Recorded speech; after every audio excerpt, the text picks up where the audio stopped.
नमस्कार मित्रों, मेरा नाम है मनोज सोलंकी। आज मैं पहला ही lecture Indian polity and governance का शुरू कर रहा हूँ। ये उन लोगों के लिए, ये उन विद्यार्थियों के लिए ये वीडियो मैंने बनाया है जो लोग यूपी पीसीएस की प्रारंभिक परीक्षा में अपियर होने वाले हैं 2021 की। भारतीय राज्य व्यवस्था और शासन, ये क्लास शुरू करने से पहले हम सभी को ये जानना बहुत आवश्यक है कि जीएस की पेपर में इस पर्टिकुलर सब्जेक्ट से, भारतीय राज्य व्यवस्था और शासन से कितने क्वेश्चंस आते रहे हैं या इस बार कितने क्वेश्चन आ सकते हैं। तो ये लास्ट के 10 ईयर्स का एक चार्ट बना के रखा है। जैसे फॉर एग्जांपल 2020 में कितने क्वेश्चंस पूछे गए थे, 16 क्वेश्चन पूछे गए थे। 2019 में 20 क्वेश्चन, 18 में 14 क्वेश्चन। इस तरह से करते करते अगर हम इसका एवरेज लेते हैं, औसत निकालते हैं, तो ये करीबन आता है 15.7। 15.7 का मतलब ये हुआ कि ये हम मान सकते हैं कि हर साल करीबन 15 से ज़्यादा questions Indian polity and governance से पूछे जाते हैं। तो ये एक बहुत बड़ा रोल प्ले करता है प्रीलिम्स परीक्षा को पास करने के लिए। तो हमें इस पर्टिकुलर सब्जेक्ट पे, इस विषय पे थोड़ा ठीक से फोकस करना चाहिए। और अगर हम इसको ठीक से पढ़ लेते हैं तो मुझे नहीं लगता कि ऐसा कोई भी क्वेश्चन प्रीलिम्स में आएगा जो कि आप अटेम्प्ट नहीं कर सकते हैं। तो इसी को टारगेट करते हुए हम आज की क्लास शुरू करते हैं। शुरू करने के लिए सबसे पहले हमारा टॉपिक होगा मेकिंग ऑफ द कॉन्स्टिट्यूशन, संविधान का निर्माण, यानी इसका निर्माण कैसे हुआ, किसने किया, कब हुआ, ये सारी चीजें आज के वीडियो में हम देखेंगे। उसके बाद इस लेक्चर 1 के बाद जो लेक्चर 2 होगा वो प्रीएम्बल या प्रस्तावना के ऊपर होगा। तो पहले हम ये देख लेते हैं कि संविधान का निर्माण कैसे हुआ। संविधान का निर्माण ऐसे ही नहीं हो गया। 1947 से पहले, जब ड्यूरिंग फ्रीडम स्ट्रगल, जब आज़ादी की लड़ाई चल रही थी, उस टाइम पे सबसे पहले डिमांड किसने रखी कि हमारा खुद का एक संविधान होना चाहिए या एक संविधान सभा या कॉन्स्टिट्यूएंट असेंबली होनी चाहिए जो कि हमारे लिए संविधान बनाएगी। ये कभी कभी एग्जाम में पूछ लिया जाता है कि कौन सा ऐसा आदमी है जिसने सबसे पहले ये डिमांड रखी थी। तो वो है एम एन रॉय। ये एम एन रॉय, ये वही आदमी हैं जो कि कम्युनिस्ट पार्टी ऑफ इंडिया से जुड़े हुए हैं। जिन लोगों ने मॉडर्न इंडिया पढ़ी है, आधुनिक भारत का इतिहास पढ़ा है, वो लोग जानते होंगे ये कम्युनिस्ट पार्टी ऑफ इंडिया से रिलेटेड हैं। 1934 में सबसे पहले इन्होंने ये कंसेप्ट रखा था, ये आइडिया रखा था कि भारतीयों के लिए संविधान सभा होनी चाहिए। तो ये अगर पूछा जाता है कि कौन है वो, तो वो एम एन रॉय है। गांधी जी नहीं करना है, जवाहरलाल नेहरू नहीं करना है, कौन है? M N Roy.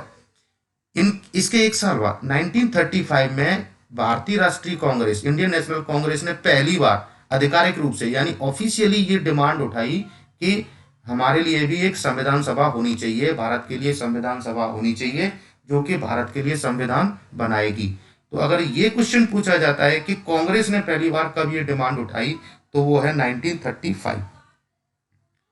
देखिए, अंग्रेजों ने भारतीय अपनी डिमांड उठाते रहे, क्या अंग्रेज उसको मान लेंगे? नहीं, अंग्रेज उसको इतनी आसानी से नहीं मानेंगे। अंग्रेजों ने इनफैक्ट माना भी नहीं। अंग्रेजों ने कब माना? पहली बार ऑफिशियली अंग्रेजों ने माना 1940 में, यानी 1940 में अंग्रेजों ने पहली बार ये माना कि ठीक है, आप लोग अपना संविधान बना सकते हैं, आपकी भी एक संविधान सभा होगी। ये क्यों माना और ये कब माना? 1940 में 1940 में अगस्त ऑफर अंग्रेजों ने दिया था। उस ऑफर में पहली बार ये चर्चा हुई। अगर ये क्वेश्चन पूछा जाता है कि अंग्रेजों ने पहली बार ये कब माना कि आप भारतीयों के लिए एक संविधान सभा होगी, तो वो कौन सा ऑफर है? वो है अगस्त ऑफर, और उसका ईयर भी हमको याद रखना है, दैट इज 1940, 1940। थोड़ा सा बैकग्राउंड इसका ले लेते हैं। 1939 में द्वितीय विश्व युद्ध शुरू हो गया था, वर्ल्ड वार 2 शुरू हो गया था। उस वर्ल्ड वार 2 में इंडिया ज्वाइन नहीं कर रहा था वर्ल्ड वार 2 को अंग्रेजों की तरफ से। तो इंडिया को शामिल करने के लिए वर्ल्ड वार 2 में ये अंग्रेजों ने एक ऑफर दिया था कि ठीक है, मतलब अंग्रेजों का ये मानना था कि हम कुछ इनको देंगे तो उसके बदले में भारतीय राष्ट्रीय कांग्रेस या भारत के लोग हमको सपोर्ट करेंगे द्वितीय विश्व युद्ध में। इसलिए उन्होंने ये 1940 में इंडिया को एक ऑफर दिया था कि ठीक है, आप अपना एक संविधान बनाइए, संविधान सभा बनाइए जो कि आपके लिए संविधान बनाएगी। तो ये कौन सा ईयर है, कौन सा ऑफर है, 1940 अगस्त ऑफर।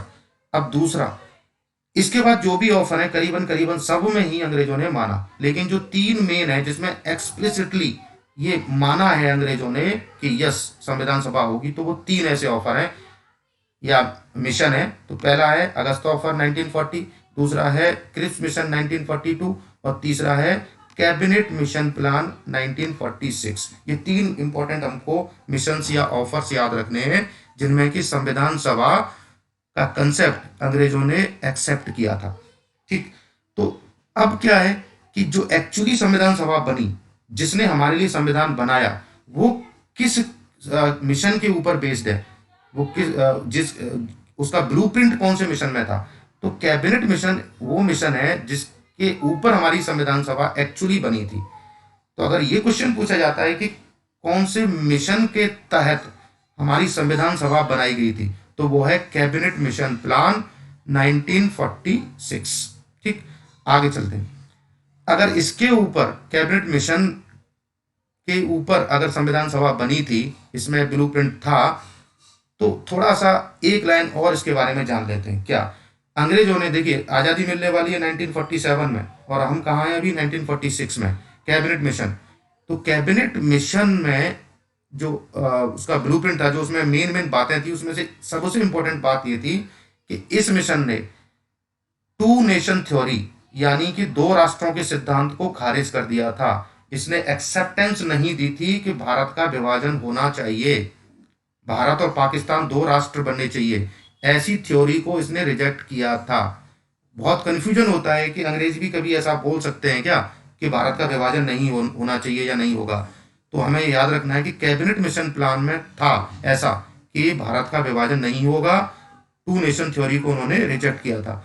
अगर टू नेशन थ्योरी को रिजेक्ट किया था तो ऑब्वियसली इसको भी रिजेक्ट किया होगा कि दो संविधान सभाएं होंगी। जब दो राष्ट्र ही नहीं है तो दो संविधान सभा भी नहीं होंगी, एक ही संविधान सभा होगी पूरे भारत के लिए, अखंड भारत के लिए, और वो भारत का संविधान बनाएगी। इसी के ऊपर जो अभी हमने पढ़ा उसके ऊपर क्वेश्चंस देख लेते हैं कैसे क्वेश्चन आते हैं, और हो सकता है कि दोबारा भी क्वेश्चन इसी टाइप से कुछ मिल सकते हैं आपको। क्या है, संविधान सभा की स्थापना किस मिशन के तहत हुई थी, अभी हमने देखा। तो इसमें ऑप्शन क्या है, Simon mission, cabinet mission plan, bevel plan, Nehru report. अभी हमने देखा किस मिशन प्लान के तहत ये बनी थी, कैबिनेट मिशन प्लान 1946। हमको ईयर के साथ याद रखना है, कभी कभी वो पूछ लेता है कि ऑर्डर में लगाने के लिए भी पूछ लेता है कि ये चार मिशन है, इनको ऑर्डर में लगाइए, क्रोनोलॉजिकल ऑर्डर में लगाइए। तो कैबिनेट मिशन प्लान 1946, इसके तहत संविधान सभा बनी थी। दूसरा क्वेश्चन है, arrange the following in the chronological order and select the correct answer from the code given below. अब देखिए जो मैं बोल रहा था उसी टाइप का ये क्वेश्चन है। हमको ये बताना है कि सबसे पहले कौन सा था, उसके बाद कौन सा आया, उसके बाद कौन सा आया और उसके बाद कौन सा आया। तो अगर हमको ईयर याद रहेंगे तो हमको कोई बहुत बड़ी मुश्किल नहीं होगी। जैसे कि अगस्त ऑफर, इसका ईयर क्या था, 1946, जैसे हमने बोला। कैबिनेट अगस्त ऑफर 1940, कैबिनेट मिशन प्लान 1946 और क्रिप्स मिशन प्लान 1942 और बेबल प्लान 1945। अगर आप ये ईयर याद रखते हैं तो आपको कोई बहुत मुश्किल नहीं होने वाली है। जैसे कि तो सबसे पहले कौन सा होगा, 1, उसके बाद 3, उसके बाद 4 और उसके बाद 2। तो ऐसा कौन सा होना चाहिए, 1 3 4 2, आंसर इज सी। तो ये क्वेश्चन पूछे गए और दोबारा भी ऐसे क्वेश्चंस पूछे जा सकते हैं, तो हमको ऑफर ईयर वाइज याद रखने चाहिए। अब अगर संविधान सभा की बात अंग्रेजों ने कर दी, ब्लूप्रिंट दे दिया और संविधान ये हो भी गया कि संविधान सभा बनेगी, तो अब ये देख लेते हैं कि इसका कंपोजिशन या रचना क्या है। तो रचना में सबसे पहले इसकी स्ट्रेंथ यानी कुल मेंबर, कुल सदस्य इसमें कितने थे। जब संविधान सभा बनी तो टोटल नंबर ऑफ मेंबर्स यानी कुल सदस्य इसमें कितने थे, 389 मेंबर्स थे। 389 इसमें मेंबर थे और 389 भी 389 भी कैसे, 296 ब्रिटिश प्रोविंसेस से और प्रिंसली स्टेट से 93, यानी कि ब्रिटिश प्रांत से 296 और रियासतों से 93। इसका क्या मतलब है, ये क्या ब्रिटिश प्रोविंस और ये रियासतें क्या है। देखिए अगर मैं रफली इंडिया का अगर मैप में ड्रॉ करता हूँ, मान लो ये इंडिया है, अगर ये इंडिया है तो उस समय अंग्रेजों के टाइम पे इंडिया का जो शासन था वो दो तरह से चलता था। कैसे? दो तरह की व्यवस्था थी। कुछ तो ब्रिटिश के प्रोविंस थे जहाँ की गवर्नर हुआ करता था और वहाँ पे विधानसभा हुआ करती थी, तो जो शासन किया करती थी। जैसे कि यूनाइटेड प्रोविंस, जिसको कि आज उत्तर प्रदेश बोलते हैं, वहाँ पे गवर्नर और विधानसभा दोनों ही थे। जैसे कि बॉम्बे, जैसे कि मद्रास, यहाँ ये सब क्या थे? जैसे कि बंगाल, प्रोविंस थे। तो जो प्रोविंस थे वहां से कितने लोग आए? 296। और कुछ थी रियासतें, जैसे कि जम्मू एंड कश्मीर एक रियासत, जैसे कि जूनागढ़ एक रियासत, जैसे कि हैदराबाद एक रियासत। ठीक है, इस तरह से कुछ रियासतें थी। जहां रियासतें थी वहां पे शासन कौन करता था? राजा। तो वहां पे कोई गवर्नर या विधानसभा नहीं होती थी। तो वहां से कितने लोग चुन के गए? वहां से कितने लोग भेजे गए? 93 लोग भेजे गए। कहां से? रियासतों से। इन दोनों को 296 और 93 को हम ऐड करें तो कितना आता है? 389। तो हमको ये सारा डेटा याद रखना है। टोटल स्ट्रेंथ 389, ब्रिटिश प्रोविंस से कितने? 296, प्रिंसली स्टेट्स या रियासतों से कितने? 93। इतने लोग चुन के कहां पहुंचे? संविधान सभा या कॉन्स्टिट्यूएंट असेंबली में पहुंचे। अब अगर ये पहुंचे तो ये 389 मेंबर ही क्यों पहुंचे? ये 400 क्यों, ये नंबर 400 क्यों नहीं है? ये 389 ही क्यों है? ये 300 क्यों नहीं है?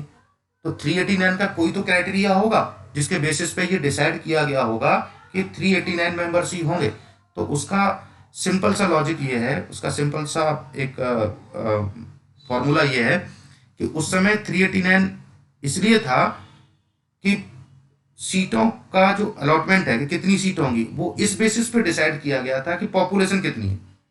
जैसे आज भी होता है कि इतनी पॉपुलेशन पे एक सांसद होगा या एमपी होगा, तो उस टाइम पे भी ये था कि पॉपुलेशन के हिसाब से ये डिसाइड किया गया था कि पॉपुलेशन के बेसिस पे डिसाइड किया गया था कि कितने लोग संविधान सभा में होंगे। अगर ये क्वेश्चन पूछा जाता है कि क्राइटेरिया क्या था संविधान सभा का जो टोटल मेंबरशिप को डिसाइड करने का, तो दैट वाज पॉपुलेशन। दूसरी चीज, पॉपुलेशन अगर क्राइटेरिया था तो कितनी पॉपुलेशन, कितनी पॉपुलेशन पे एक रिप्रेजेंटेटिव जाएगा संविधान सभा में? तो वो क्राइटेरिया था 10 लाख, यानी हर 10 लाख पॉपुलेशन पे एक रिप्रेजेंटेटिव कहाँ जाएगा? संविधान सभा में। तो इस तरह से करते करते हर 10 लाख पे एक चुनते चुनते कितने लोग भेज दिए गए? 389 लोग संविधान सभा में भेज दिए गए। तो हमको दो चीज याद रखनी है, बेस क्या था? पॉपुलेशन, और दूसरा क्या याद रखना है हमको? पॉपुलेशन में कितना? 10 लाख पॉपुलेशन। तीसरा जो इंपॉर्टेंट चीज है इसके बारे में, जो कॉन्स्टिट्यूशन असेंबली के बारे में, कॉन्स्टिट्यूएंट असेंबली के बारे में, कि जैसे आज के टाइम पे रिजर्वेशन होता है, SC ST OBC महिलाओं, इन सब के लिए रिजर्वेशन होता है। उस टाइम पे भी इसी तरह की एक व्यवस्था थी। क्या व्यवस्था थी? उस समय में जो सीटों का एलोकेशन था संविधान सभा में, उसमें 3 कैटेगरी के हिसाब से था। पहली कैटेगरी मुस्लिम्स, दूसरी कैटेगरी सिख्स और तीसरी कैटेगरी जनरल। इस जनरल में सभी सभी शामिल है। तो अब क्वेश्चन ये पूछा जा सकता है, और इनफैक्ट पहले पूछा भी गया है, कि इनमें से कौन सा ठीक है, कौन सा ठीक नहीं है। आपको पहला ऑप्शन देगा कि जो सीटों का एलोकेशन था कॉन्स्टिट्यूएंट असेंबली या संविधान सभा के लिए, वो मुस्लिम्स, सिख, जनरल, ये क्राइटेरिया था। दूसरा ऑप्शन देगा Muslim, Sikh, Anglo Indian and general. तीसरा ऑप्शन देगा Muslim, Sikh, Dalit and general. तो इसमें से देखिए क्या है, पहला ऑप्शन ठीक है क्योंकि मुस्लिम, सिख और जनरल है। बाकी हमको जो भी है इसके साथ कुछ ऐड करता है तो हमको एलिमिनेट कर देना है। याद रखना है मुस्लिम्स, सिख एंड जनरल, ये इसका क्राइटेरिया था। अभी हम डिस्कस कर चुके हैं कि जो भारत की जो शासन व्यवस्था थी वो दो तरह से चलती थी, ब्रिटिश प्रोविंस, ब्रिटिश प्रांत या रियासतें, और उसके साथ रियासतें। ये दो व्यवस्था बना के रखी थी अंग्रेजों ने। हमने भी डिस्कस किया कि जैसा कि ब्रिटिश प्रोविंस था वहां पे गवर्नर और विधानसभा है। तो जहां विधानसभा है वहां पे क्या, वहां की विधानसभा ने चुन के भेज दिया लोगों को कि ये हमारे प्रांत से लोग होंगे जो कि संविधान सभा में जाएंगे। ठीक है, जैसे आज के टाइम पे होता है राज्यसभा के मेंबर का इलेक्शन होता है, तो वो कौन करता है? राज्यों की विधानसभा से जो एमएलए होते हैं वो क्या करते हैं, राज्यसभा के लिए एमपी मेंबर ऑफ पार्लियामेंट भेज देते हैं। वो हम लोग उसको, जनरल पब्लिक उसको वोट नहीं करती है, उसकी वोटिंग कहाँ होती है? विधानसभा में होती है, और वो चुन के चले जाते हैं। इसी तरह से राज्यों की विधानसभाओं ने कुछ लोगों को चुन के अपने राज्य से भेज दिया, कहाँ के लिए? संविधान सभा के लिए। तो ये कैसा इलेक्शन है? क्या ये डायरेक्ट इलेक्शन है? क्या ये प्रत्यक्ष चुनाव है? क्या नहीं, ये प्रत्यक्ष चुनाव नहीं है, ये अप्रत्यक्ष या इनडायरेक्ट इलेक्शन है। इनडायरेक्ट किस लिए? क्योंकि ये डायरेक्ट पब्लिक ने इनको चुन के नहीं भेजा। इनका इलेक्शन कहां से हुआ? लेजिस्लेटिव असेंबली या विधानसभा से हुआ था, इसलिए ये इलेक्शन इनडायरेक्ट था। ये क्वेश्चन कई बार पूछा गया है, दोबारा पूछा जा सकता है कि विधानसभा के लिए, संविधान सभा के लिए जो इलेक्शन हुआ था वो डायरेक्ट था, इनडायरेक्ट था, कैसा था? तो वो कैसा था? इनडायरेक्ट इलेक्शन था। चलिए आगे बढ़ते हैं। ये तो बात है ब्रिटिश प्रोविंसेस के लिए, ब्रिटिश प्रोविंसेस जहां की विधानसभा है। लेकिन अभी हमने डिस्कस किया रियासतों में तो विधानसभा नहीं है, तो विधानसभा नहीं है तो वहां इलेक्शन हो नहीं सकता। वहां इलेक्शन नहीं हो सकता तो वहां क्या प्रक्रिया थी? वहां ये प्रक्रिया थी, जो रियासतें थी वहां पे राजा है, राजा ने अपनी रियासत से कुछ लोगों को नॉमिनेट करके, या नॉमिनेट को हिंदी में क्या बोलते हैं? नामित। कुछ लोगों को बिना इलेक्शन, यहाँ कोई इलेक्शन हो ही नहीं सकता, तो इलेक्शन नहीं हो सकता तो क्या किया? नॉमिनेट कर दिया, नॉमिनेट करके भेज दिया गया। कहाँ के लिए? संविधान सभा के लिए। ओवरऑल अगर हम पूरा कंपोजिशन देखें संविधान सभा का, तो उसमें दो तरह के लोग हैं। एक तो इलेक्टेड हैं, जो कि कहाँ से आए? ब्रिटिश प्रोविंसेस से। कुछ लोग ऐसे हैं जो नॉमिनेटेड हैं, वो कहाँ से आए? रियासतों से। तो पूरा कंपोजिशन कैसा हो गया? आंशिक रूप से निर्वाचित और आंशिक रूप से नामांकित।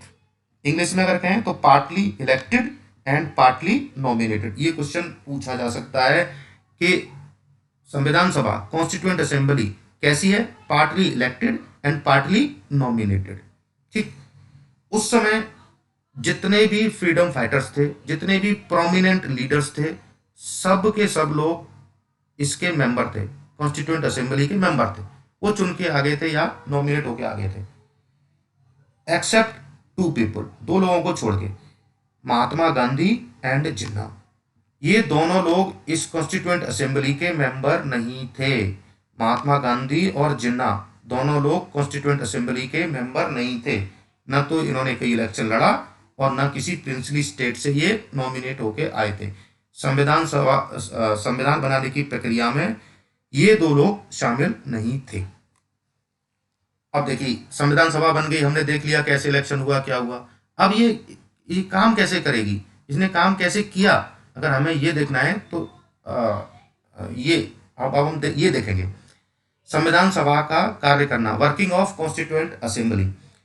सब लोग चुन के तो आ गए या नॉमिनेट होके आ गए, वो कहाँ बैठेंगे? मान लीजिए दिल्ली में उनको बैठना है। अगर कोई भी सभा होती है, कोई भी सदन होता है, तो उसके लिए क्या होता है कि सबसे पहले आएंगे, वो बैठेंगे, उसकी मीटिंग होगी, और दूसरा उसकी कार्रवाई चलने के लिए एक अध्यक्ष का होना या प्रेसिडेंट का होना आवश्यक होता है। तो क्या हुआ, ये लोग तो अभी अभी नए नए चुन के वहां पे आ रहे हैं, पहले से कोई संविधान सभा थी नहीं, नई बिल्कुल चुन के आ रही है या नॉमिनेट होके आ रही है। तो पहला काम क्या होगा, ये एक जगह पर कहीं बैठेंगे। तो वो डेट इंपॉर्टेंट है कि ये पहली मीटिंग कब हुई। तो यहाँ पे लिखा हुआ है कि फर्स्ट मीटिंग कब हुई थी इसकी? 9 दिसंबर 1946 को इसकी पहली मीटिंग हुई थी। तो ये डेट हमको याद रखनी है, 9 दिसंबर 1946। तो ये कब है? देखिए आज़ादी नहीं मिली अभी तक, आज़ादी 1947 में मिलेगी।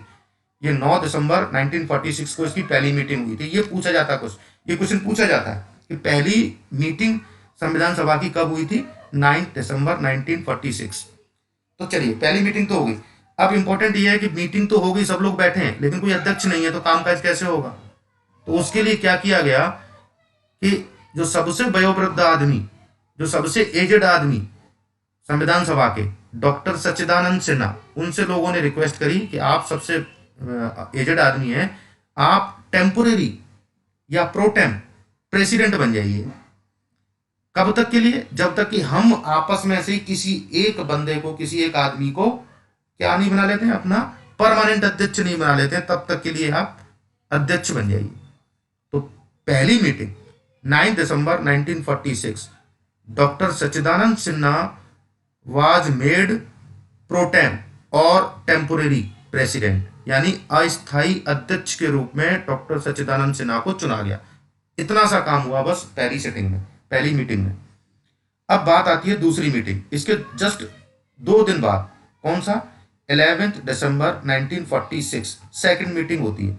अब सेकंड मीटिंग में ये हम जान ही गए होंगे, अब तक ये हम लोग अब जान ही गए, क्या जान गए कि उनका जो डॉक्टर सच्चिदानंद सिन्हा थे उनका काम क्या था, उनका केवल इतना ही काम था कि वो अध्यक्ष बनवा दे।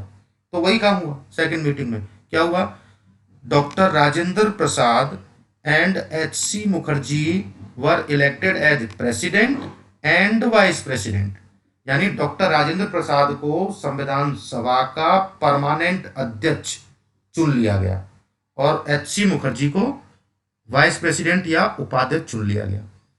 अब अगर क्वेश्चन हमसे ये पूछा जाता है कि हु वाज द टेम्पोरेरी और प्रोटेम और अस्थायी अध्यक्ष ऑफ संविधान सभा और कॉन्स्टिट्यूएंट असेंबली, तो वो कौन है, डॉक्टर सच्चिदानंद सिन्हा। अगर केवल ये पूछा जाता है कि संविधान सभा के अध्यक्ष कौन है, यहाँ पे अस्थायी या कुछ नहीं लगाया गया या स्थायी नहीं लगाया गया, केवल यही पूछा है, तो डॉक्टर राजेंद्र प्रसाद सही होगा। अगर ये लगाया जाता है कि स्थायी अध्यक्ष या परमानेंट अध्यक्ष कौन है, तो डॉक्टर राजेंद्र प्रसाद सही होना ही होना है, फिर तो कोई बात ही नहीं है। लेकिन प्रोटेम, टेम्पोरेरी, अस्थायी ऐसा कुछ भी पूछा जाता है तो वो डॉक्टर सच्चिदानंद सिन्हा है। इसके अलावा इसी डेट को 11 दिसंबर को एक काम और हुआ। क्या काम हुआ, बी.एन. राव को क्या बना दिया गया, एडवाइजर ऑफ द असेंबली, यानी कि इस असेंबली का, संविधान सभा का, कॉन्स्टिट्यूएंट असेंबली का एडवाइजर बना दिया गया। ये क्वेश्चन पूछा है कई बार और दोबारा पूछा जा सकता है कि संविधान सभा का सलाहकार कौन था, तो वो थे बी.एन. राव। अब इसके भी 2 दिन बाद, यानी कि 11 दिसंबर के 2 दिन बाद, यानी कि 13 दिसंबर को इसकी तीसरी सिटिंग होती है। तो हमको देखो तीनों डेट याद रखनी है, पहली सिटिंग की 9 दिसंबर, दूसरी सिटिंग की 11 दिसंबर और तीसरी सिटिंग की 13 दिसंबर। ये 2-2 दिन का गैप है, इसमें हमको ये याद रखनी है। तीसरी सिटिंग आते आते 13 दिसंबर तक अब इस सभा के पास अपना अध्यक्ष है, उपाध्यक्ष है, एडवाइजर है, सब कुछ है, यानी कि ये अब अपना काम कर सकते हैं। काम तो कर सकते हैं, लेकिन एक मुश्किल इनके सामने थी। क्या मुश्किल थी कि भारत एक बहुत बड़ा देश है और इतने लंबे समय तक ये गुलाम रहा है, तो हमारा संविधान कैसा होना चाहिए, कोई तो आइडिया है नहीं। जैसे आज की डेट में हम लोगों को आइडिया है, हम लोग क्या जानते हैं कि प्रेसिडेंट होता है, एक प्रधानमंत्री होता है, लोकसभा होती है, राज्यसभा होती है, स्टेट में सीएम होता है, विधानसभा, विधान परिषद, ऐसे कुछ होता है। लेकिन उस समय तो कुछ भी नहीं था। दूसरी समस्या क्या थी, क्या हमको जो हमारी शासन प्रणाली है वो संसदीय शासन प्रणाली, यानी कि पार्लियामेंट्री फॉर्म ऑफ गवर्नमेंट बनानी है, जो कि यूके में या ब्रिटेन में है, ऐसी व्यवस्था रखनी है जहां संसद होगी, संसदीय शासन प्रणाली रखनी है, या अमेरिका की तरह हमको अध्यक्षात्मक शासन प्रणाली या प्रेसिडेंशियल फॉर्म ऑफ गवर्नमेंट रखनी है। तो इस तरह के कुछ क्वेश्चंस थे उनके दिमाग में, तो वो समझ नहीं पा रहे थे कि क्या करना है। तो उस समय पंडित जवाहरलाल नेहरू को रिक्वेस्ट किया गया कि नेहरू जी आप ही बताइए कि कैसे संविधान बनाया जाए, कोई ब्लूप्रिंट आप ही पेश करिए। तो पंडित नेहरू ने एक पेपर पे ब्लूप्रिंट पेश किया कि हमारा संविधान ऐसा होगा जिसमें कि फंडामेंटल राइट होंगे, इसके अलावा हमारी जो शासन प्रणाली है वो संसदीय शासन प्रणाली जो कि यूके में होती है ऐसी होगी। इस तरह से उन्होंने बहुत सारी चीजें एक पेपर पे लिख के दी और वो एक ब्लूप्रिंट तैयार कर लिया, संविधान सभा के सामने उन्होंने पेश किया। उस ब्लूप्रिंट का नाम दिया गया ऑब्जेक्टिव रेजोल्यूशन या उद्देश्य संकल्प। ये क्वेश्चन कई बार पूछा गया है और फिर भी पूछा जा सकता है कि ऑब्जेक्टिव रेजोल्यूशन किसने मूव किया, तो पंडित नेहरू ने मूव किया। कब मूव किया, 13 दिसंबर 1946, आजादी मिलने से पहले। कहां, संविधान सभा में ये मूव किया था। अब आगे लिखा हुआ है एक डेट और, 22 जनवरी। देखिए जो भी मोशन होता है किसी सभा में, जो भी मोशन, कोई भी काम सभा में होता है तो मोशन के फॉर्म में होता है। तो मोशन पेश तो कर दिया, लेकिन वो माना कब जाएगा, वो पास कब होगा, पास जब होगा जब वोटिंग हो जाएगी, सब लोग उस सभा से वो पास हो जाएगा। तो यही हुआ इस ऑब्जेक्टिव रेजोल्यूशन के साथ में। 13 दिसंबर को ये पेश किया गया, लेकिन उसको सेम डे अडॉप्ट नहीं किया गया। लेकिन कॉन्स्टिट्यूएंट असेंबली ने उसको कब अडॉप्ट किया? 22 जनवरी 1947, करीब 1 महीना 10 दिन 9 दिन बाद। ठीक है, तो हमको क्या याद रखना है कि कब मूव किया? 13 दिसंबर 1946। और ये कब अडॉप्ट हुआ, कब पास हुआ संविधान सभा में? 22 जनवरी 1947 को ये अडॉप्ट हुआ। इसके बारे में, ऑब्जेक्टिव रेजोल्यूशन के बारे में एक इंपॉर्टेंट चीज हमको क्या याद रखनी है कि जब पूरा संविधान बन गया, संविधान तो बन गया, सारे आर्टिकल, सारे पार्ट, सब कुछ लिख गया उसमें, उसके बाद ऑब्जेक्टिव रेजोल्यूशन रह गया। तो ये सोचा गया कि इस ऑब्जेक्टिव रेजोल्यूशन का क्या करना चाहिए। तो इस ऑब्जेक्टिव रेजोल्यूशन को रिफ्रेम करके कॉन्स्टिट्यूशन के पहले लगा दिया गया, जिसको कि आज हम किस नाम से जानते हैं? प्रीएम्बल या उद्देशिका के रूप में हम जानते हैं। यानी कि जो ऑब्जेक्टिव रेजोल्यूशन जो पंडित नेहरू ने पेश किया था, वो आज के टाइम का क्या है? प्रीएम्बल है। तो ये क्वेश्चन भी पूछा जा सकता है कि जो प्रीएम्बल है वो किसका फॉर्म है? तो वो क्या है? वो ऑब्जेक्टिव रेजोल्यूशन जो पास किया था वही है वो। तो हमको ये भी याद रखना है। अब हम आगे बढ़ते हैं। 1947 में हम लोग ऑलरेडी आ चुके हैं। अब जैसे कि मैंने अभी बोला कि जो 22 जनवरी 1947 को ऑब्जेक्टिव रेजोल्यूशन को अडॉप्ट किया गया संविधान सभा के द्वारा।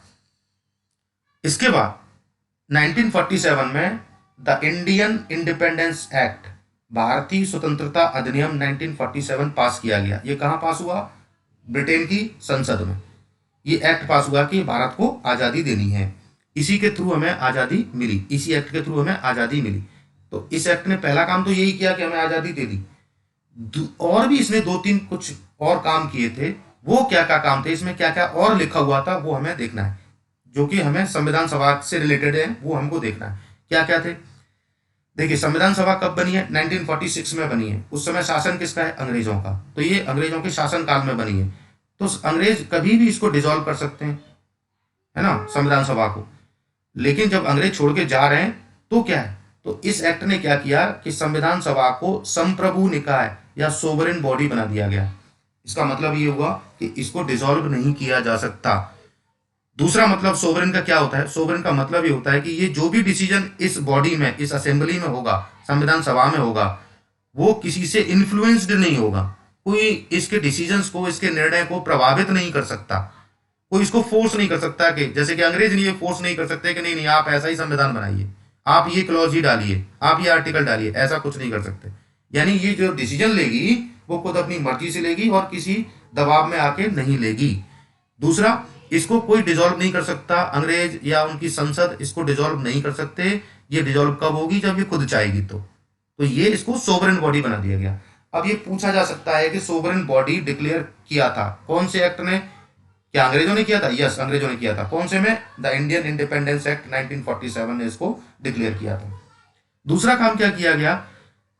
हमको आजादी मिली 1947 में। और संविधान कब बना? जैसे अभी हमने देखा था कि जिस दिन डॉक्टर भीमराव अंबेडकर ने कॉन्स्टिट्यूएंट असेंबली में एक मोशन मूव किया था, और वो दिन कौन सा था? 26 नवंबर 1949। उस दिन ये संविधान पास हो गया, यानी कि ये संविधान बन गया। तो देखिए 2 साल का गैप है करीबन करीबन, 1947 से लेके 1949 तक। अंग्रेज चले गए 47 में और 49 में संविधान बन के तैयार हुआ। उसके हिसाब से हमारा देश चलेगा। तो ये 2 साल हैं 47 से लेके 49 तक। उस बीच में अगर कोई कानून, कोई लॉ अगर चाहिए होगा तो वो कहाँ से आएगा? वो कौन बनाएगा? तो इसको ध्यान में रखते हुए अंग्रेजों ने क्या किया? इसी सभा को, कॉन्स्टिट्यूएंट असेंबली या संविधान सभा को, ये बोला कि आप संविधान तो बना ही रहे हैं, आप कॉन्स्टिट्यूएंट असेंबली हैं, संविधान सभा, संविधान बनाइए, लेकिन इसके साथ ही अगर जरूरत पड़े तो आप संसद की तरह भी काम करेंगे, यानी कि कानून भी आप ही बनाएंगे अगर कोई जरूरत पड़ती है कानून की। तो इस बीच में अब बात ये उठती है कि इसके 2 काम हो गए, एक तो संविधान बनाना और दूसरा संसद की तरह काम करना। ठीक है, तो जैसा अभी मैंने बोला कि कुछ भी काम अगर किसी बॉडी में, किसी हाउस में, किसी सभा में अगर होता है तो उसके लिए एक अध्यक्ष या स्पीकर या प्रेसिडेंट होना जरूरी होता है। तो जब संविधान सभा संविधान बना रही है उस समय उसके अध्यक्ष कौन है? डॉक्टर राजेंद्र प्रसाद, ये हम देख चुके हैं। अब एक नई चीज यहां पे आ रही है, लेजिस्लेटिव बॉडी, यानी कि ये संसद की तरह भी काम करेगी। तो जब संसद की तरह काम करेगी, देखिए जब संविधान बनाना है तो आज बैठी है, तो आज के दिन ये जब संविधान बनाना है तो मान लो आज के दिन बैठी है, तो ये आज के दिन पार्लियामेंट का काम नहीं करेगी, पार्लियामेंट का काम आज के दिन ही, इसके बाद कल या परसों जब भी बैठे तब होगा वो। तो जब कल या परसों ये बैठेगी, संसद की तरह काम करेगी, तो उसके अध्यक्ष कौन होंगे? क्या वही डॉक्टर राजेंद्र प्रसाद जो आज है वो कल भी रहेंगे? नहीं। जिस दिन ये संसद की तरह काम करेगी, पार्लियामेंट की तरह काम करेगी, उस दिन इसके अध्यक्ष या स्पीकर, जो भी आप इसको नाम देना चाहें, वो हुआ करते थे जीवी मावलांकर। कौन? जीवी मावलांकर। यानी जब संविधान बना रही है तब इसके अध्यक्ष कौन है? डॉक्टर राजेंद्र प्रसाद। और जब ये संसद की तरह काम कर रही है तो इसके अध्यक्ष कौन है? जीवी मावलांकर। और ये बाद में जाके जब हमारी संसद बन गई तो लोकसभा के पहले स्पीकर भी यही बने, जीवी मावलांकर। क्या बने? भारत की पहली लोकसभा के पहले स्पीकर जीवी मावलांकर बने। ठीक, आगे चलते हैं। अब क्या हुआ? 1947 15 अगस्त की मान लो, उसके बाद क्या हुआ? भारत का पार्टीशन हो गया, दो देश बन गए, भारत और पाकिस्तान। जब भारत और पाकिस्तान बन गए तो कुछ लोग, जो पाकिस्तान वाला रीजन है, यानी आज का जो बांग्लादेश और पाकिस्तान है, उस रीजन से भी तो कुछ लोग चुन के या नॉमिनेट होके आए होंगे ना संविधान सभा में। तो जो लोग चुन के आए थे वो अब टेक्निकली इस संविधान सभा में नहीं रह सकते, क्योंकि वो भारत की जमीन से चुन के नहीं आए, वो पाकिस्तान की जमीन से चुन के आए। तो भारत का संविधान क्यों बनाएंगे? इसलिए कुछ लोग इससे विड्रॉ कर लिए। जिन लोगों ने विड्रॉ कर लिया, कौन से? जो पाकिस्तान वाली टेरिटरी से चुन के आए थे, बांग्लादेश और पाकिस्तान के भाग से जो लोग चुन के आए थे, उन लोगों को यहां से जाना पड़ेगा। तो वो कितने लोग गए यहां से? यहां से 90 लोग गए, 90 लोग चुन के आए थे, यानी 90 लोग चुन के आए थे। तो अगर मैं 389 से अगर 90 माइनस करता हूं तो 389 टोटल मेंबर थे, सदस्य थे, और 90 चले गए, तो कितने बचे? 299। तो ये क्वेश्चन भी अब इंपॉर्टेंट होता है कि पार्टीशन के बाद कॉन्स्टिट्यूएंट असेंबली, संविधान सभा में कितने मेंबर्स थे? तो वो कितने मेंबर्स थे? 299। संविधान सभा दो काम तो कर ही रही है, संविधान बना रही है और पार्लियामेंट की तरह काम कर रही है। ये सब काम करते हुए संविधान सभा ने कुछ बहुत इंपॉर्टेंट काम किए। वो इंपॉर्टेंट काम कौन कौन से हम देख लेते हैं। एक होता है कॉमनवेल्थ, इसको हम बोलते हैं राष्ट्रमंडल। ये क्या होता है? बहुत लोग इसको जानते भी होंगे कि राष्ट्रमंडल या कॉमनवेल्थ क्या होता है। देखिए, कॉमनवेल्थ आज की डेट में अगर मैं बात करूं तो ये 54 कंट्रीज का एक ग्रुप है। इसमें कितने देश हैं? ये ग्रुपिंग है जिसमें कि 54 कंट्रीज हैं, और 54 के मतलब सारे के सारे कंट्रीज वो कंट्रीज हैं जिन पे कभी न कभी ब्रिटेन का शासन रहा है, जैसे कि इंडिया, जैसे कि अमेरिका, जैसे कि पाकिस्तान, जैसे कि बांग्लादेश, जैसे कि कनाडा। इस पर कभी न कभी अंग्रेजों का शासन रहा है। अंग्रेजों ने क्या किया? इन सबको स्वतंत्रता दे दी। जब ये इंडिपेंडेंट हो गए तो उसके बाद में उन्होंने सोचा कि इंडिपेंडेंट तो हो गए, लेकिन फिर भी कोई ना कोई लिंक तो हमारे बीच में है। वो लिंक है कि हमारे ऊपर कभी अंग्रेजों ने शासन किया है। तो ये उनका एक ग्रुप है।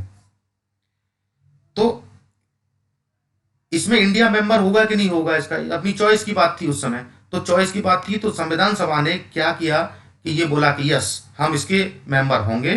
तो इन्होंने इसकी पुष्टि करी। देखिए, जब तक पुष्टि संसद, किसी देश की संसद से किसी एग्रीमेंट की अगर पुष्टि नहीं होती है तो वो एग्रीमेंट फोर्स में नहीं आ पाता।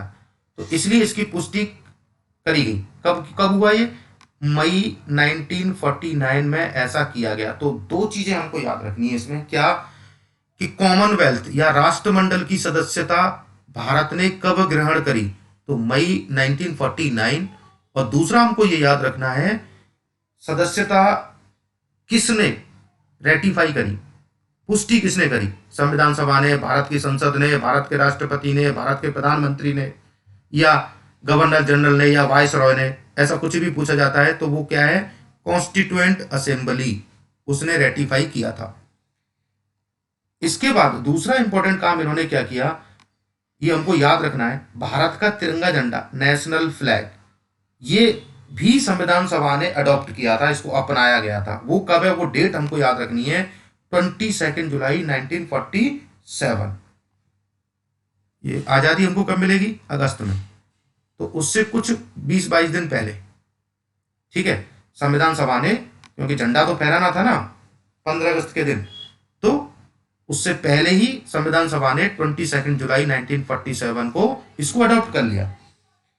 इसके बाद जो डेट है वो बहुत इंपॉर्टेंट है, ये देखिए क्या है, 24 जनवरी 1950, और यहां भी लिखा हुआ है 24 जनवरी 1950।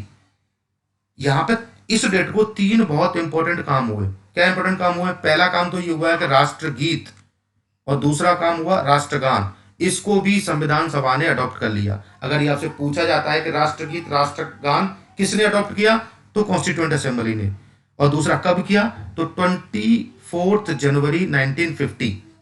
हम अपना गणतंत्र दिवस कब मनाते हैं, 26 जनवरी 1950 से मनाते चले आ रहे हैं, तो उस 26 जनवरी 1950 से जस्ट 2 दिन पहले ये क्या किया, नेशनल सॉन्ग, नेशनल एंथम को कॉन्स्टिट्यूएंट असेंबली ने अडॉप्ट किया, ठीक है, उसको अपनाया। इन 2 कामों के साथ एक बहुत इंपॉर्टेंट काम और भी हुआ। क्या काम हुआ, डॉक्टर राजेंद्र प्रसाद, जो कि संविधान सभा के स्थायी प्रेसिडेंट है, स्थायी क्या है, इसके अध्यक्ष हैं संविधान सभा की, उन्हीं को क्या बना दिया गया, भारत का पहला राष्ट्रपति बना दिया गया। अब देखिए, आज की डेट में अगर प्रेसिडेंट के इलेक्शन की बात करते हैं तो कैसे होता है, लोकसभा और राज्यसभा के मेंबर इलेक्शन में पार्टिसिपेट करते हैं राष्ट्रपति के, और राज्यों की विधानसभाओं के एमएलए वोट डालते हैं, किसके लिए, राष्ट्रपति के लिए। तो उस समय पर कोई, जब आजादी मिल गई उसके बाद किसी राज्य में कोई विधानसभा तो थी नहीं, लेकिन कॉन्स्टिट्यूएंट असेंबली थी जो कि संसद का काम कर रही थी। तो हम ये कह सकते हैं कि उस समय संसद थी। तो जब संसद थी, मतलब संसद नहीं थी लेकिन संसद की तरह काम करने वाली एक बॉडी थी, तो उसने क्या किया, डॉक्टर राजेंद्र प्रसाद को पहला राष्ट्रपति बना दिया गया। तो पहली बार जब डॉक्टर साहब क्या बने थे, राष्ट्रपति, तो किसने बना के भेजा था, कॉन्स्टिट्यूएंट असेंबली या संविधान सभा ने, और वो डेट क्या है, 24 जनवरी 1950। तो 3 चीजें 24 जनवरी 1950 के बारे में हमको याद रखनी है। अब देखिए, ये भी कभी कभी पूछा जाता है कि कितने सेशन हुए थे, फाइनल सेशन कब हुआ, कितने समय में संविधान बनके तैयार हुआ, तो वो यहाँ लिखा हुआ है, कितने टोटल नंबर ऑफ सेशंस, हमको बिल्कुल टिप्स पे याद होना चाहिए, कितने 11 सेशंस हुए थे इसके टोटल, जितने इतने इतनी बैठकें हुई थी इसकी, इतने सत्र हुए थे, इतने सत्र के बाद संविधान बन गया था।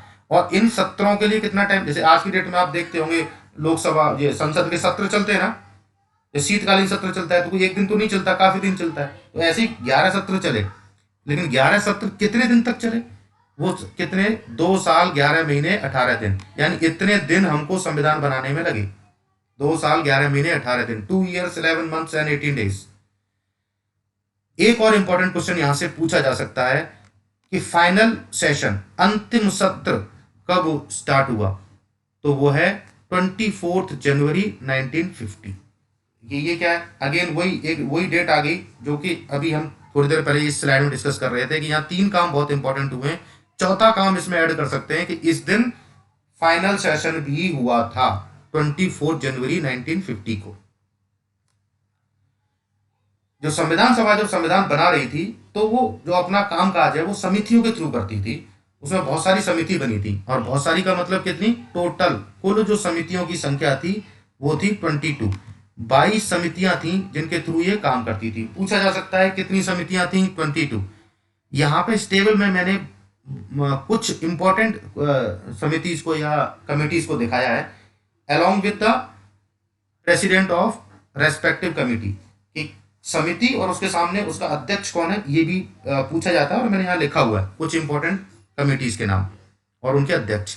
तो देखिए, इन 22 कमिटीज में से सबसे इंपॉर्टेंट कमिटी थी ड्राफ्टिंग कमिटी या प्रारूप समिति, जिसने कि संविधान को लिखा, मोस्ट इंपॉर्टेंट कमिटी। और इसके अध्यक्ष कौन थे, डॉक्टर भीमराव अंबेडकर। डॉक्टर भीमराव अंबेडकर इसके अध्यक्ष थे, जिनको संविधान निर्माता बोला जाता है। वो क्या थे, अब देखिए यहाँ कंफ्यूजन बहुत लोगों को ये होता है कि संविधान सभा के अध्यक्ष डॉक्टर भीमराव अंबेडकर थे। नहीं, संविधान सभा के अध्यक्ष कौन थे? डॉक्टर राजेंद्र प्रसाद। लेकिन उसकी एक सबसे इंपॉर्टेंट कमेटी जो थी वो थी ड्राफ्टिंग कमेटी, उसके अध्यक्ष कौन थे? डॉक्टर भीमराव अंबेडकर।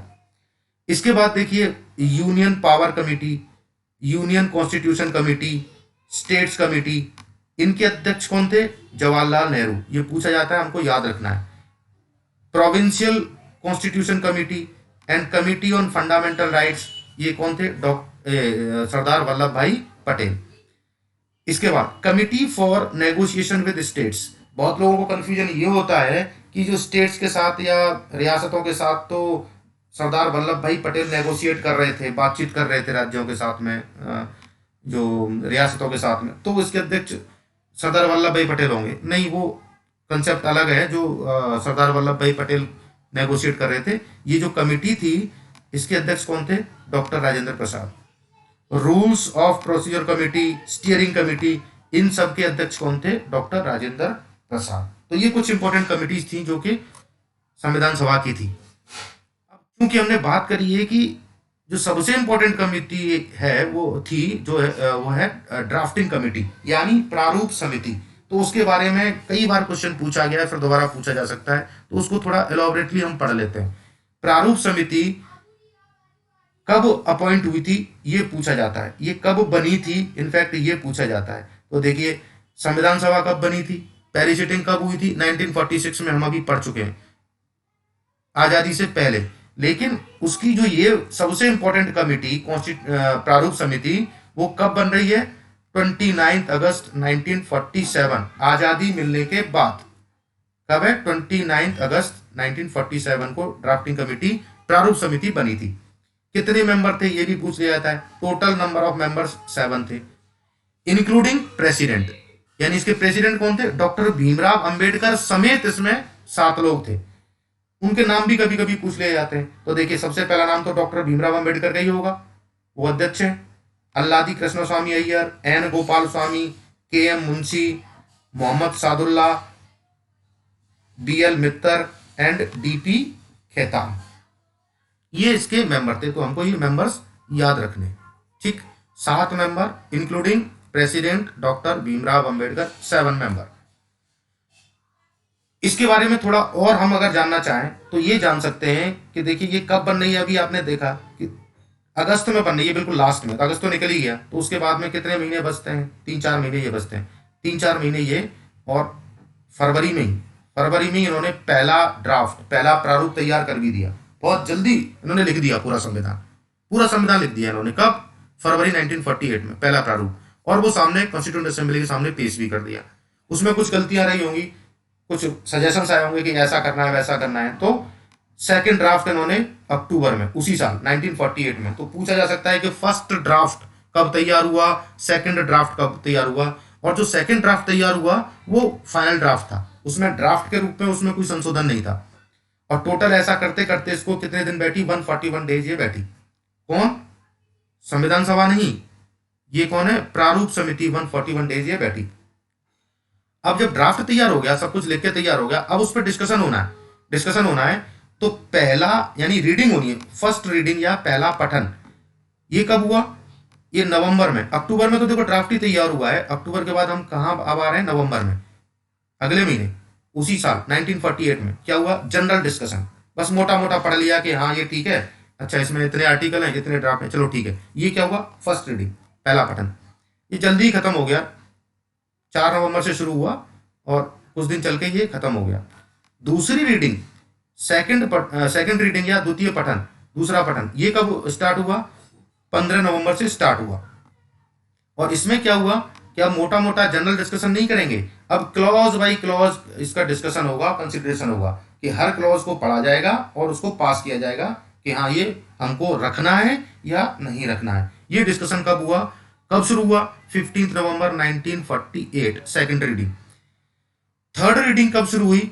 देखिए ये इसमें बहुत लंबा टाइम लगा, ये सेकंड रीडिंग में टाइम लग गया करीबन 1 साल। यहाँ आप देख पा रहे होंगे कि ये 15 नवंबर है, ये 14 नवंबर है, लेकिन ये ईयर डिफरेंट है, ये 48 है, ये 49 है। तो करीबन 1 साल बाद क्या शुरू हो रहा है?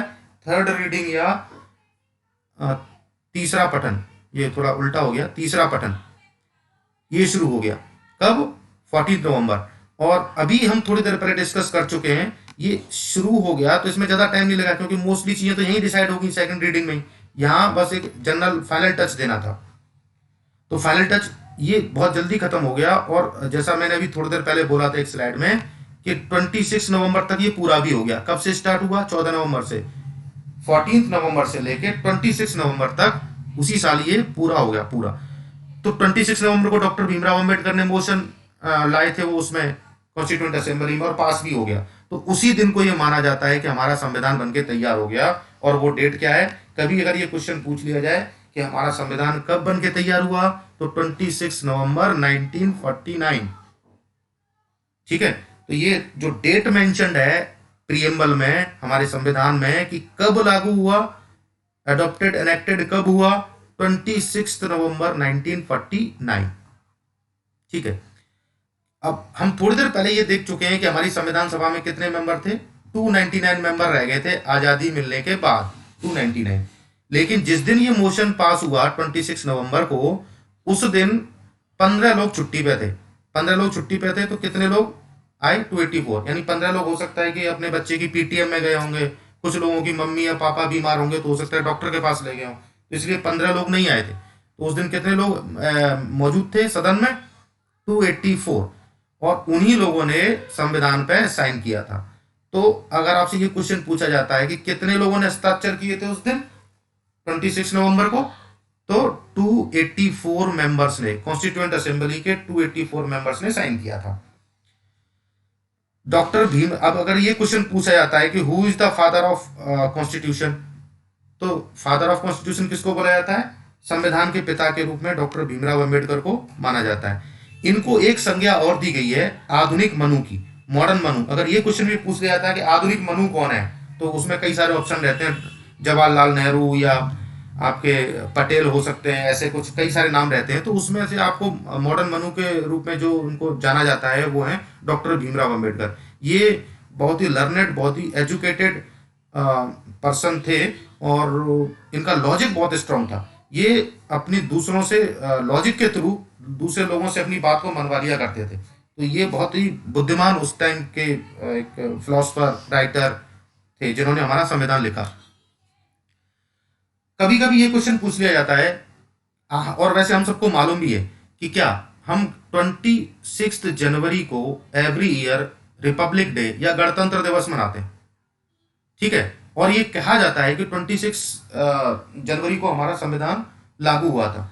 और अभी मैंने आपको बोला, लास्ट की स्लाइड्स में मैंने बोला क्या, कि जो संविधान में डेट लिखी हुई है वो है 26 नवंबर 1949। तो ये चक्कर क्या है? चक्कर ये है, अगर आप यहां देख पा रहे हो कि 26 नवंबर 1949 से लेके इसमें केवल 2 महीने ऐड कर दो, तो 2 महीने ऐड करने के बाद ये क्या हो जाएगा? 26 जनवरी हो जाएगी, है ना। और ईयर चेंज हो जाएगी, ईयर क्या हो जाएगी अब? 1950, जो कि हम पहला गणतंत्र दिवस मनाते हैं। ठीक है, तो हुआ ये था कि 26 नवंबर को पूरा का पूरा संविधान लागू नहीं किया गया था। ठीक, उसमें से कुछ अनुच्छेद लागू कर दिए गए थे, और वो कुछ अनुच्छेद यहां लिखे हुए हैं, आप रटना चाहें तो रट सकते हैं। कौन सा? जैसे आर्टिकल 5, आर्टिकल 6, आर्टिकल 8, 9, 60, 324, 366, 372, 388, 391, 392, 393, ये आर्टिकल्स उस दिन लागू कर दिए गए थे। और अगर ये पूछा जाता है कि ये हैं आर्टिकल हैं किससे संबंधित है, तो आर्टिकल 5 आपको मालूम है किस, आर्टिकल 5 एंड 6, ये 8 एंड 9 ये किससे संबंधित है? नागरिकता से। आर्टिकल 60 आप जानते हैं ये किससे संबंधित है? ये राष्ट्रपति के चुनाव से संबंधित है। ठीक है, और ये जो है ये किससे संबंधित है? इसको इंग्लिश में याद करना ज्यादा सही है, provisional parliament and short titles. बस इतने आर्टिकल्स को लागू किया गया था, बाकी को लागू नहीं किया गया। बाकी को कब? इसके 2 महीने बाद 26 जनवरी 1950 को पूरा का पूरा संविधान लागू कर दिया गया था। जो भी बच गए थे प्रोविजंस उनको लागू कर दिया गया था। अब बात ये उठती है कि ये 2 महीने में 2 महीने का वेट क्यों किया गया? 26 नवंबर को जब संविधान बन गया तो उसी दिन लागू हो जाना चाहिए था पूरा, 2 महीने क्यों वेट किया गया? 2 महीने इसलिए वेट किया गया कि 1930 से कांग्रेस 26 जनवरी को इंडिपेंडेंस डे की तरह मनाती चली आ रही थी। ये आपने हिस्ट्री में पढ़ा होगा। तो 26 जनवरी को एवरी ईयर इंडिपेंडेंस डे मनाया जाता था आज़ादी से पहले। लेकिन आज़ादी हमको कब मिली? 15 अगस्त। तो 15 अगस्त क्या हो गया? Independence day. इंडिपेंडेंस डे 15 अगस्त हो गया। तो अब इस 26 जनवरी का क्या करें? तो उन्होंने, अब उसको इंडिपेंडेंस डे तो नहीं मना सकते, तो बोला कि कोई बात नहीं, अब 2 महीने तो बचे। 26 नवंबर से लेके 26 जनवरी में 2 महीने, बहुत ज़्यादा टाइम नहीं है, तो हम 2 महीने वेट कर सकते हैं। 26 जनवरी को पूरा संविधान लागू कर देंगे और उस दिन को स्वतंत्रता दिवस न मना के गणतंत्र दिवस के फॉर्म में मनाया करेंगे।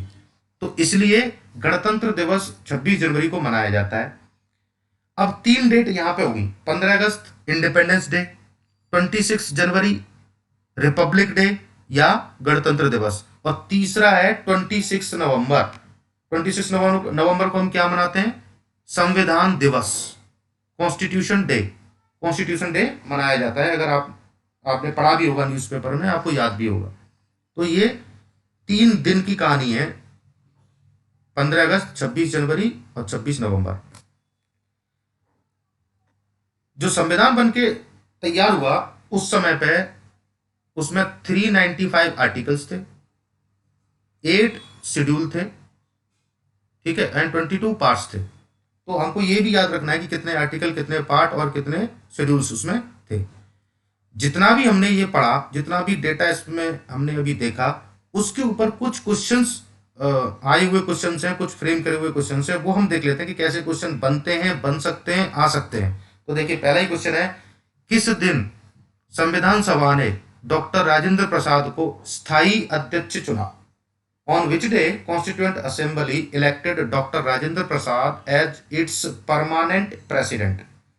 तो हमने देखा था अभी 9 दिसंबर 1946, 11 दिसंबर 1946 एंड 13 दिसंबर 1946, ये 3 डेट थी। उसमें से डॉक्टर राजेंद्र प्रसाद को कब चुना गया था? 11 दिसंबर 1946 को। तो ये वो डेट्स हमको याद रखनी है, जो 3 डेट मैंने शुरुआत में आपको बताई थी। इस तरह का क्वेश्चन इस पर बनता है। दूसरा क्वेश्चन हम देखते हैं इसमें: Who among the following was the chairman of Constituent Assembly's Committee on Rules of Procedure? जो संविधान प्रक्रिया की समिति संविधान सभा में जो बनी थी, उसके रूल्स प्रोसीजर वाली समिति, अगर आपको याद हो, तो उसके अध्यक्ष कौन थे? डॉक्टर राजेंद्र प्रसाद। ठीक है। दूसरा, मतलब तीसरा क्वेश्चन है: which of the following are true? निम्नलिखित में से कौन सा सत्य है? संविधान सभा ने 22 जुलाई 1947 को ध्वज अपनाया। जैसे देखो, मैंने आपको बोला था कि करीबन 20-22 दिन पहले आज़ादी मिलने से ये ध्वज को अपनाया गया था। तो वो डेट आपको याद रखनी है। तो इसका मतलब ये ऑप्शन तो ठीक है, ये ऑप्शन नहीं कहना चाहिए, ये स्टेटमेंट ठीक है। सेकंड स्टेटमेंट क्या है? Constituent assembly adopted the national anthem. तो 24 जनवरी को हम देखिए, मैं बोल भी रहा था कि इस दिन 2-3 काम बहुत इंपॉर्टेंट हुए हैं ना, चौथा काम भी बहुत इंपॉर्टेंट था, वो भी मैंने बोला था। क्या हुआ था? नेशनल एंथम और नेशनल सॉन्ग दोनों इसी दिन अडॉप्ट किए थे। यस, इसलिए सही है। On 26 January 1950 constituent assembly held it's final session. अगर आपको याद हो तो मैंने बोला था कि फाइनल सेशन, टोटल सेशन कितने हुए थे? 11, और फाइनल सेशन जो स्टार्ट हुआ था वो 24 जनवरी को था, 26 को नहीं। इसलिए ये 26 नहीं था, 26 नहीं था। तो दिस स्टेटमेंट इज रॉन्ग। तो कौन सा आंसर होना चाहिए? 1 और 2। ये अगर आपको वो डेट्स अगर याद हैं तो आप इस तरह के क्वेश्चंस को अटेम्प्ट कर सकते हैं। Next question: who among the following were the members of drafting committee of the constitution? निम्नलिखित में से कौन संविधान की मसौदा समिति, या जो प्रारूप समिति, उसको भी एक और नाम प्रारूप समिति भी कहते हैं, मसौदा समिति कहते हैं। तो अभी हमने क्या बोला? सबसे इंपॉर्टेंट कमिटी कौन सी थी? वही प्रारूप समिति या मसौदा समिति या ड्राफ्टिंग कमिटी। चेयरमैन कौन थे? डॉक्टर भीमराव अंबेडकर। लेकिन उसमें ये जवाहरलाल नेहरू तो नहीं थे। यानी कि अगर मैं जवाहरलाल नेहरू मुझे पता है कि नहीं थे, तो ये वाला ऑप्शन तो ठीक हो नहीं सकता। ये वाला ऑप्शन अगर ठीक नहीं हो सकता, अगर आपको याद हो तो उसमें एन माधव राव भी नहीं थे, ठीक है, सादुल्ला तो थे, एक तो सही है, अब एक सही है तो इसमें से ये है। तो इस तरह से आप एलिमिनेट भी कर सकते हैं कि एच सी मुखर्जी नहीं थे, फोर्थ वाला नहीं थे, तो क्या होगा 1 और 3, इस तरह से आप उसको टिक कर सकते हैं।